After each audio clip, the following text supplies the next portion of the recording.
আল্লাহ বলেন আমার এই গোলাপ দুনিয়ার জিন্দেগিটা কাজে লাগাইছে, দুনিয়ার জিন্দেগিটা শয়তানে জিন্দেগি করে নাই, মন চাহি জিন্দেগি করে নাই। আল্লাহ কয় গোলাপ যা কষ্ট করছো আর কোনো কষ্ট তোমার নাই। সুবহানাল্লাহ। বলে তোমার কোনো ঋণ থাকবে না, তোমার কোনো অভাব থাকবে না, তোমার কোনো রোগ সুখ থাকবে না, তোমার কোনো বালা মুসিবত থাকবে না রে গোলাপ।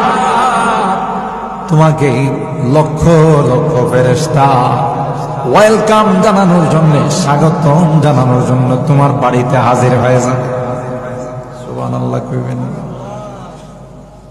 এসে বলবে আল্লাহর গোলাপ তোমার কোনো ভয় নেই, তোমার কোনো টেনশন নাই, জান্নাতি রুমাল নিয়ে তোমার কাছে আসলাম, আসো রে আসো, আল্লাহর জান্নাতের সব গেটগুলো তোমার জন্য খোলা।